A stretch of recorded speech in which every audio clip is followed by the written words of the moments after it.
Hello, I would once again like to introduce you, or not introduce necessarily, so the last one got a lot of views, surprisingly, even no comments or likes or anything.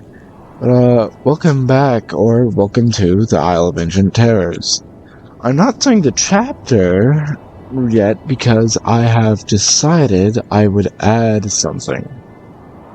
Some side plots. So, I shall begin. Isle of Ancient Terrors Extras 1. Death, Sadness, Revenge.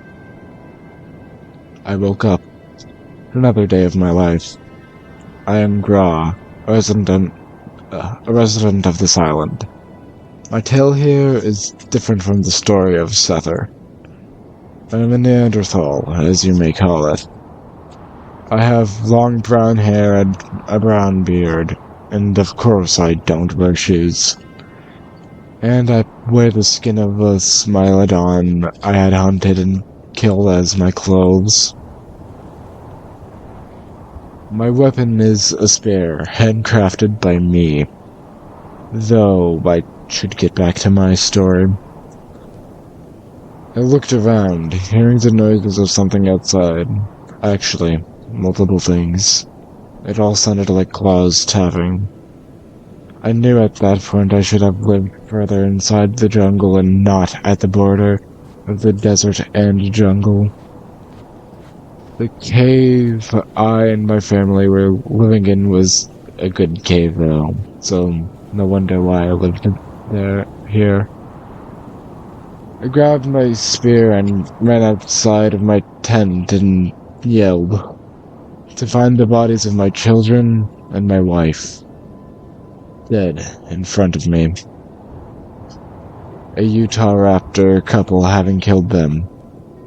I stared in shock, in anger, in fear, and with hatred. I yelled, determined not to let these animals get away with this.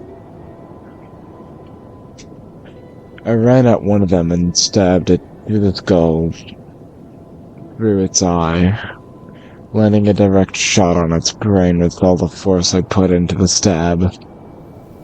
I yelled at the other, the male, and tried to chase it, but it was too fast. I fell to the ground, tears coming from my eyes. These raptors had won, but not for long. After I finished crying, I stood up and returned to the cave. I took out my knife and began harvesting stuff from the body of the female. I will have my revenge.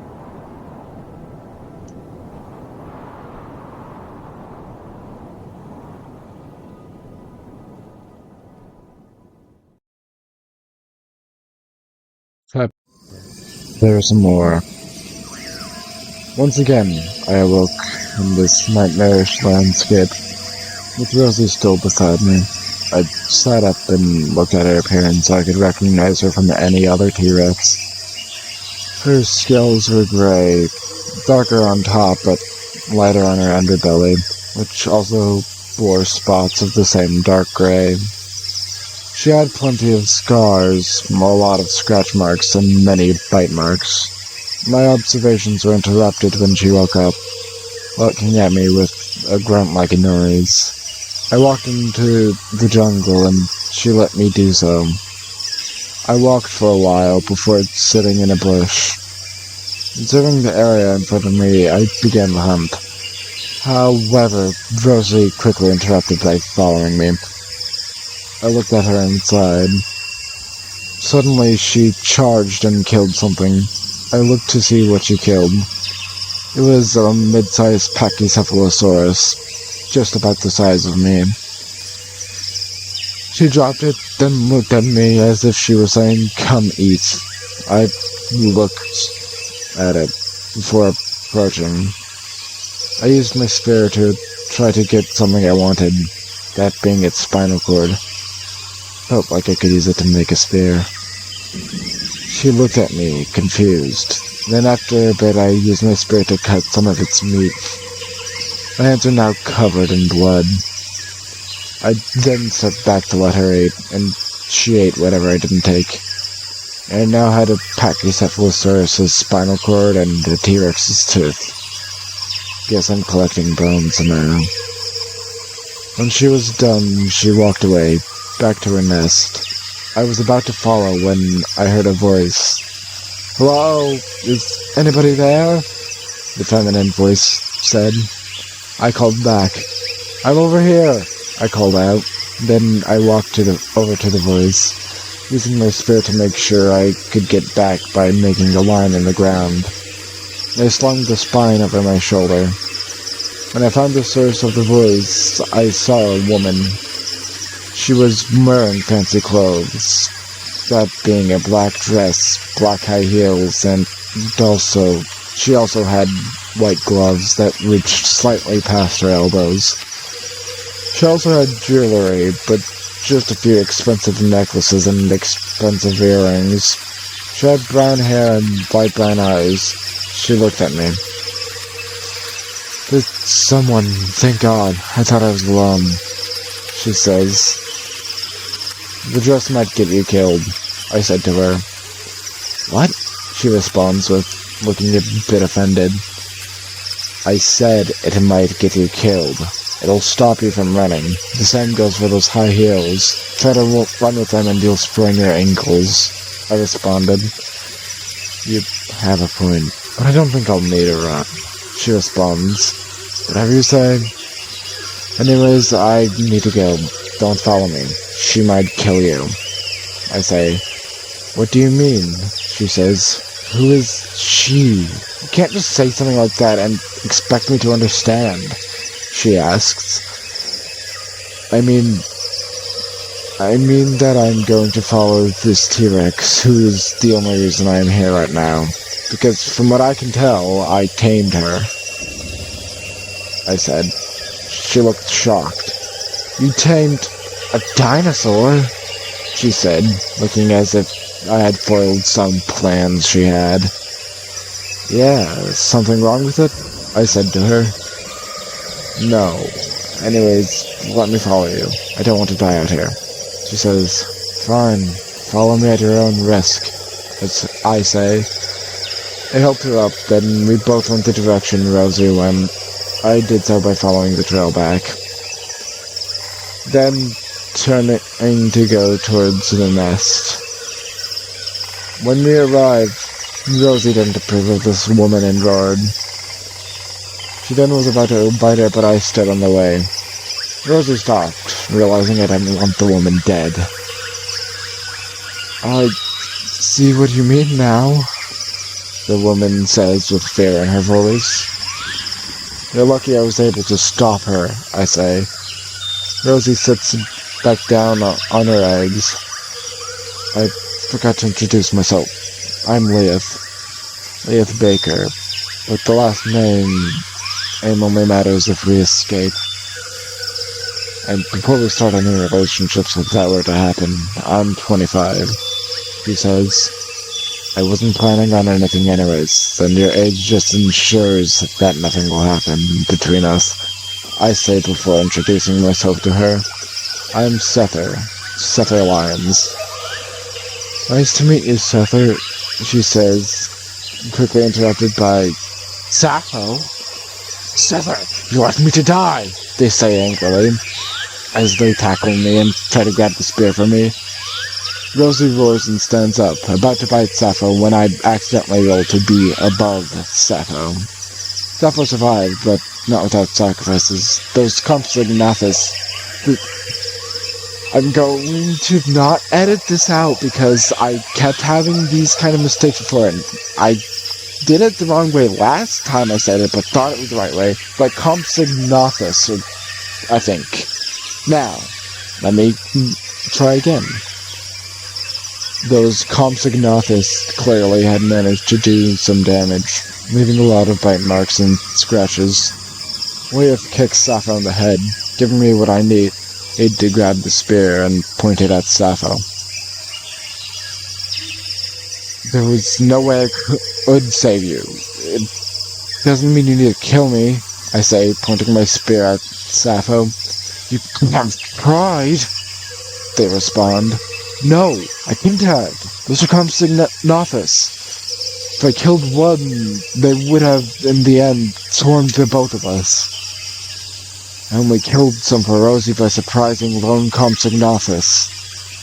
I say. Who the hell is Rosie? Sappho says. I point at Rosie before putting my hand back on my spear. Alright then.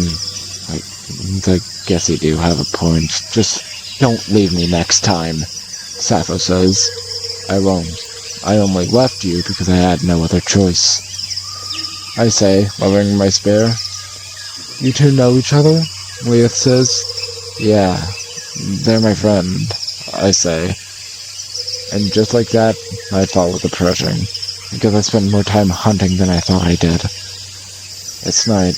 We should sleep. And don't worry about getting attacked.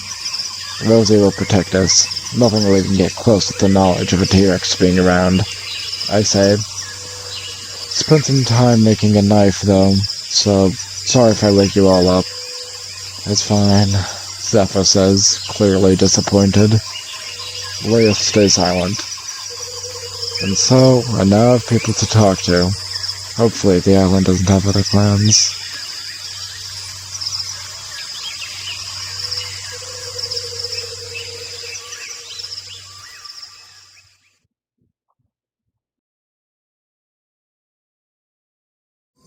Isle of Ancient Terrors, Extras 2. Days of Old, Tales of New. I opened my eyes. The scenery was the jungle. The last thing I remember is traveling with some members of the empire I lived in. I was a part of what you may call the Mayan Empire. My name is Totozazu. I wear some traditional Mayan clothes for a male. They are decorated with some scarlet macaw feathers, as is my head crest. I had jewelry made of various metals, but none of my jewelry was made of gold. Therefore, none of it was worth selling. My hair is black, and my eyes are green. I had planned on betraying my empire while on the seas. However, that plan has since changed. At the time, I felt my 24 years of pain warranted leaving. Now let's return to the story. My physical description is not important. I got up quickly, abandoning the others and running away from the area. So I settled down next to a river, then a noise came from a nearby bush. I equipped my weapon, a so I don't know how to pronounce that, I'm sorry. I just kinda wanted to get a Mayan weapon, so I'm going to continue mispronouncing it, probably, but I am going to, after this video, try to pronounce it correctly.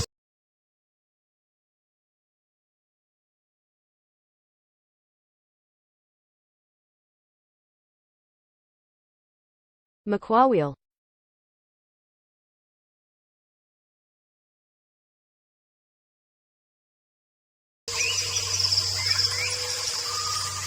Like all other Makua hills,